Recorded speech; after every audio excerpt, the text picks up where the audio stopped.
Hello everyone, welcome back to my channel. Today I'll tell you the story of Tenali Rama and the royal horse. One fine morning in the glorious city of Vijayanagara, King Krishnadeva Raya sat in his court, enjoying the morning audience when a group of foreign traders entered. They bowed deeply before the king. Leading them was a wealthy merchant from Arabia. "Your Majesty," said the merchant with a flourish, "we bring you a gift worthy of your greatness." He clapped his hands and attendants let in a magnificent Arabian horse, jet black with a shining mane, powerful muscles, and eyes like fire. The stallion reared and neighed, its hooves striking the ground like thunder. The entire court gasped in awe. "He's called Vayu," the merchant said. "No ordinary man can ride him. Only a true master can tame his spirit." The king was delighted. "He is splendid. Let him be placed in the royal stables. I wish to ride him in the next royal parade." Little did he know, Vayu had never been tamed. From that day, the royal stables turned into a zone of chaos. Soldiers, riders, and stablemen tried to mount Vayu, but one by one they were thrown to the ground. Some limped away, others refused to go near the horse again. He neighed wildly, kicked at his handlers, and refused to eat anything from unfamiliar hands. News of the wild stallion spread across the city. Soon the people whispered that even the great King Krishnadeva Raya had received a beast too fierce to tame. Frustrated, the king called an emergency court assembly. "This cannot go on," he declared. "A gift that cannot be used is no gift at all." He looked around the court. "I offer a reward of 100 gold coins to anyone who can ride Vayu." The courtiers looked at one another in silence. No warrior dared speak. Then a calm, cheerful voice rang out. "I accept this challenge, Maharaj," said Tenali Rama, stepping forward with a wide grin. The court burst into whispered. "Rama, he's a poet, not a horseman. This is madness. He'll break every bone in his body." Even the king raised an eyebrow. "You're serious, Rama?" "Absolutely, Maharaj," Rama said with a wink. "Just give me 3 days."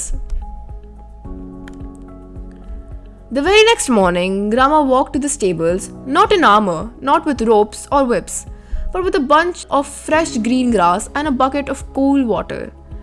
The guards looked on, puzzled. Vayu snorted and neighed, pawing the ground, but Rama didn't try to mount him. He simply placed the grass nearby and sat down a few feet away, humming softly. "Eat, if you like," he said gently, not moving. Vayu sniffed the air cautiously, but didn't eat. The second day, Rama came again with grass and a few sweet jaggery cubes. This time, he stood a bit closer and spoke kindly. "You're not angry, you're just misunderstood." He didn't force anything. He waited. Vayu neighed, but didn't resist when Rama placed his hand gently on the horse's neck for a moment. The onlookers murmured, "He's doing nothing." But Rama smiled. "I'm doing something. I'm earning trust." On the third day, as the court watched from the palace balcony, Rama arrived with the same routine: grass, water, jaggery. This time, Vayu nuzzled his hand. Without a word, Rama gently climbed onto the horse's back. A hush fell over the crowd. "He's gonna get thrown!" But Vayu stood still. Rama patted his neck and clicked his tongue. The stallion trotted forward, then broke into a majestic gallop. Around the courtyard they went, graceful and swift, as if the wind had been tamed. The king stood up in astonishment and delight. "Incredible, Rama! You've done what no soldier could do." The courtiers clapped and cheered. Rama dismounted calmly and bowed. "Maharaj, even the wildest of creatures wants to be heard. I didn't try to dominate Vayu. I let him choose to trust me." The king laughed. "You tamed him with kindness instead of courage." "Kindness is a kind of courage," Rama replied. As promised, King Krishnadeva Raya awarded Rama 100 gold coins and then added another 100. This is for teaching us that wisdom and patience often achieve what brute strength cannot. So, the moral of the story is that patience, empathy, and understanding are stronger than force. Even the wildest spirits respond to kindness. If you enjoyed this story, don't forget to give it a thumbs up. And for more stories like this, be sure to subscribe and hit the bell icon so you never miss a new upload. We'd also love to hear from you.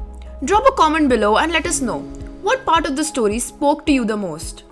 Thanks for watching, and we'll see you in the next one with another twist, another tale, and another truth. Bye bye, see you very soon.